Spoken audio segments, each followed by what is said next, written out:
अस्सलाम वालेकुम viewers, welcome on the channel. आज जो हम आपके लिए रेसिपी लेके आए हैं वो है फ्रूट चाट। फ्रूट चाट भी बनाएंगे और फिर इसके बाद हम क्रीम चाट भी बनाएंगे। तो आप फ्रूट चाट के इंग्रेडिएंट्स नोट कर लें। फ्रूट चाट में आप जो भी मौसम के फल हैं आपको मिल रहे हैं वो आप उसमें डाल सकते हैं, जो भी आपके पसंद के फल हैं। मैं जो फल इसमें डाल रही हूँ उनमें अमरूद है काटा हमने, सेब, केला, ये फ्रूट कॉकटेल है, स्ट्रॉबेरी है, किन्नू का हम इसमें रस डालेंगे। उसके अलावा खजूरें हैं। खजूरें इसलिए कि मतलब कुछ लोग बच्चे नहीं खाते, तो अगर फ्रूट चाट में ऐड कर लिया जाए तो इसकी गजाइत भी बढ़ जाएगी और एक तरह से ये इस्तेमाल में भी आ जाएगी। उसके बाद चाट मसाला है, पिसी हुई चीनी है, और हमने ये जो आपको चटनी बनाना सिखाई थी फ्रूट चाट के लिए वो चटनी हम इसमें इस्तेमाल करेंगे। तो चलिए स्टार्ट करते हैं अपनी रेसिपी। ओके जी, स्टार्ट करते हैं। सारे फ्रूट्स हम अपने बाउल में डालेंगे।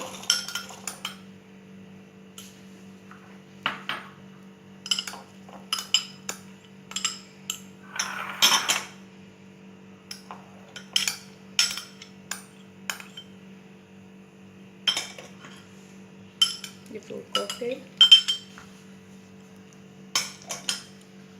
स्ट्रॉबेरी, ये खजूरें जो हमने ऐसे बारीक बारीक काटी हुई हैं गुठलियाँ निकाल के, ऐड करते हैं इसमें ऑरेंज जूस। ऑरेंज जूस इसलिए कि ये इम्यूनिटी को भी बढ़ाता है, और अगर आपके पास ऑरेंज नहीं है तो आप इसमें लेमन जूस भी यूज़ कर सकते हैं।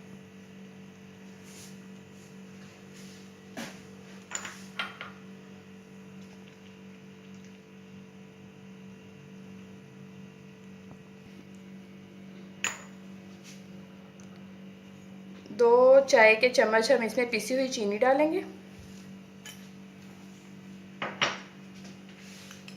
और 2 ही चाय के चम्मच चाट मसाला।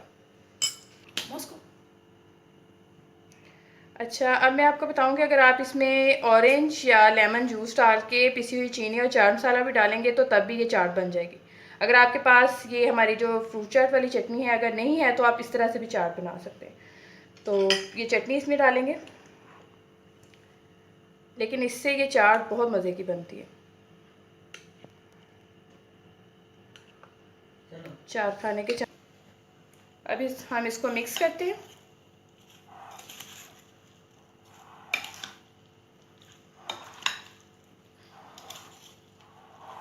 यमी सी हमारी जो फ्रूट चाट है वो रेडी है। आप इसको ज़रूर ट्राई कीजिएगा और हमें फीडबैक दीजिएगा।